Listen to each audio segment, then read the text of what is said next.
आइए आज आराम क्षेत्र के बारे में थोड़ी और बातें करते हैं। कंफर्ट जोन, क्या प्रथम आने के लिए ही हमको केवल अपने कंफर्ट जोन का विस्तार करना है?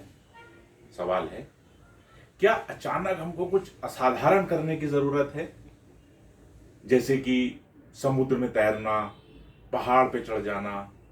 नहीं नहीं नहीं, कंफर्ट जोन का विस्तार करने के लिए हमें और आपको उस हद तक प्रताड़ित करने की जरूरत नहीं है।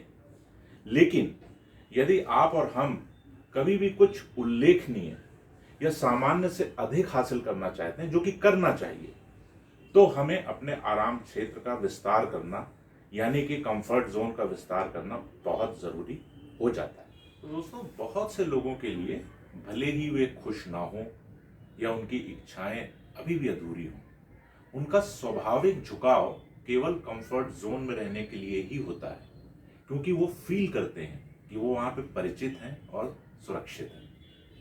जब आप और हम किसी असहज स्थिति में होते हैं या ऐसी स्थिति में होते हैं जो आपकी और हमारी अपेक्षाओं पर खरी नहीं उतरती, तो आमतौर पे खुद को सहज बनाने के लिए हम वापस अपने कंफर्ट जोन में चले जाते हैं और वही करना शुरू कर देते हैं जो हम कर रहे हैं। बहुत से लोग नौकरी और अन्य स्थितियों में रहते हैं जिनकी प्रासंगिकता लंबे समय से खो गई है। वो केवल इसलिए कि वो अनसर्टेनिटी से डरते हैं, अज्ञात से डरते हैं। दुर्भाग्य से यदि आप और हम अपने कंफर्ट जोन या आराम क्षेत्र में रहना चुनते हैं, तो हमको कभी ये पता ही नहीं चलेगा कि हमारी और आपकी वास्तविक क्षमता क्या है, या आप और हम क्या हासिल करने में सक्षम हैं।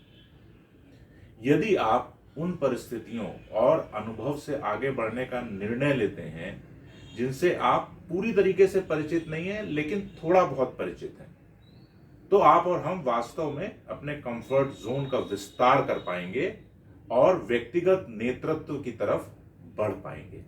देखा, बहुत सुना है, अपने कंफर्ट जोन से बाहर निकलिए। कैसे निकले? लेकिन अपने कंफर्ट जोन के विस्तार करने के तरीके हम लोगों ने आज डिस्कस किए। आने वाले सेशंस में हम लोग कंफर्ट जोन के ऊपर और बहुत सारी बातें करेंगे।